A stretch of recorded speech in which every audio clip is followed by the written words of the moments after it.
आपण पाहत आहात स्वराज्य न्यूज. सत्य हेच जे तुमच्या समोर.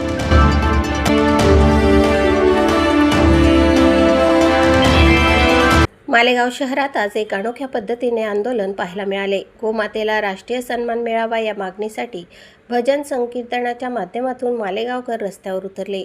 गो सन्मान आवाहन अभियान अंतर्गत देशभरात सुरू असलेल्या या चळवळीला मालेगावातून मोठा प्रतिसाद मिळाला. मोसम पुलावरील गांधी पुतळा येथून या भव्य रॅलीची सुरुवात करण्यात झाली. महात्मा कमलपुरीजी महाराज, रामेश्वरदासजी महाराज, धर्मदासजी महाराज यांच्यासह अनेक संत महंतांच्या नेतृत्वाखाली ही रॅली पार पडली. वारकरी भजनी मंडळाने रामकृष्ण हरीचा गजर करत वातावरण भक्तिमय केले. रॅली पुढे जात अप्पर जिल्हाधिकारी कार्यालयावर पोहोचली आणि मोर्चाचे स्वरूप घेतले. यावेळी केंद्र सरकारकडे विविध महत्त्वाच्या मागण्या मांडण्यात आल्या. गोवंशाच्या संरक्षणासाठी कठोर केंद्रीय कायदा करावा, गोसेवा मंत्रालय स्थापन करावे, देशी गोवंशाला राष्ट्रमाता म्हणून संविधानिक दर्जा द्यावा, तसेच गोहत्या आणि तस्करी करणाऱ्यांवर कठोर कारवाई करून आजीवन कारावासाची तरतूद करावी अशी ही मागणी करण्यात आली.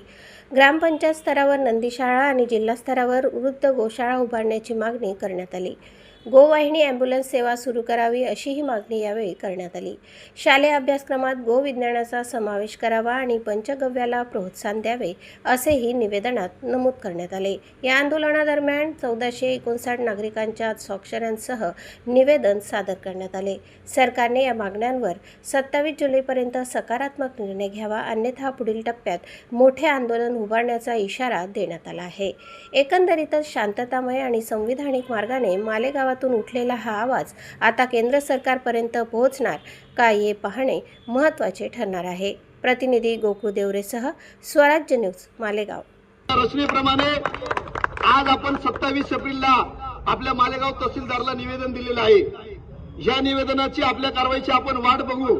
जर आपल्या आंदोलनावर आज कारवाई झाली तर आपण अशाच पद्धतीने 27 जुलैला आपल्या नाशिकच्या जिल्हाधिकाऱ्यांना भेटून त्यांना धन्यवाद देऊ. जर नाही कारवाई झाली तर आम्ही जे निवेदन दिलंय आजच्या तारखेला 24 एप्रिलला त्याची आठवण त्यांना 27 जुलैला करून देऊ.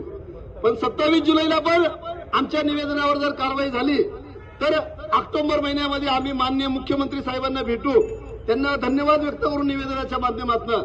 आणि जर आमच्या या दोघं निवेदनांची दखल नाही घेतली गेली तर मग 27 ऑक्टोबर 2026ला आम्ही मुंबईला जाणार आणि मुख्यमंत्र्यांना विचारणार, मुख्यमंत्री साहेब आमच्या मागणीचं काय झालं. आणि जरी सरकारने जर कारवाई केली तर आम्ही परत 27 फेब्रुवारी 2027ला दिल्लीमध्ये सर्व गोरक्षक जम्मू देशातले सरकारचे अभिनंदन करू.